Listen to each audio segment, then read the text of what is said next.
Well, that didn't last long. A month after its launch, long-distance trains have been suspended.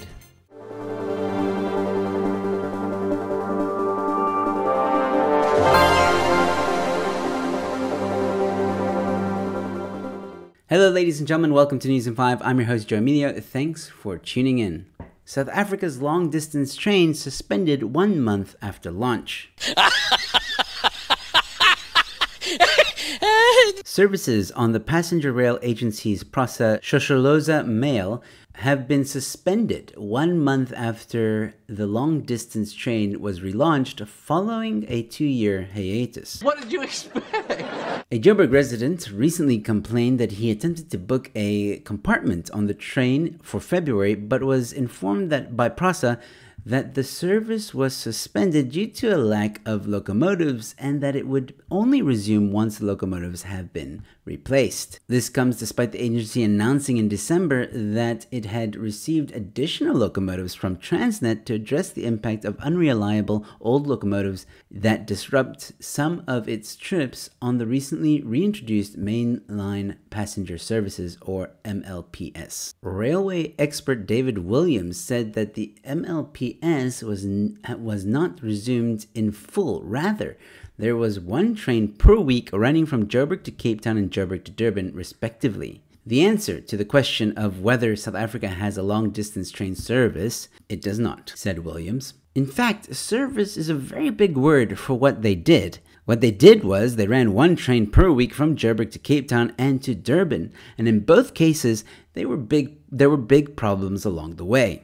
For example, the train from Joburg to Durban took 30 hours to complete on the route, twice the estimated time of 15 hours. There were complications on the line, according to Prasa. And the examples go on and on and on, but needless to say, it's clear that the railways and this train were nowhere near ready to start working again. The important part to take away from this article is, and this is what Williams continued to say, I think there has been a lot of pretending by the government. They don't realize how much has to be made up to restore the MLPS, as there are big issues. We are a very long way to restoring this long-distance service between cities. And that's just the reality, ladies and gentlemen. The reality is that the ANC does pretend to do a lot of things. For example, remember when Fikile said that load shedding was going to end in December 2023?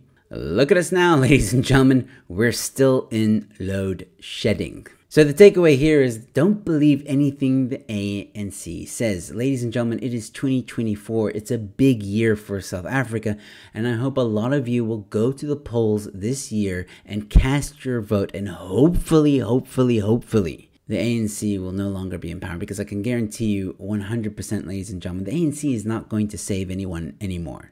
You got that right.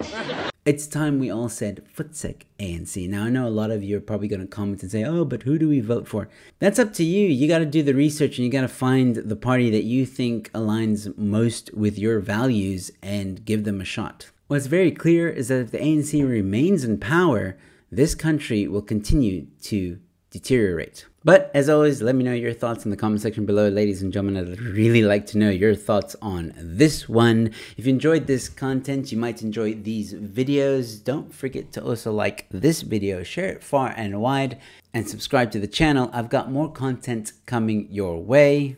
And with all that being said, ladies and gentlemen, thanks for watching. I'll see you at the next one. Cheers.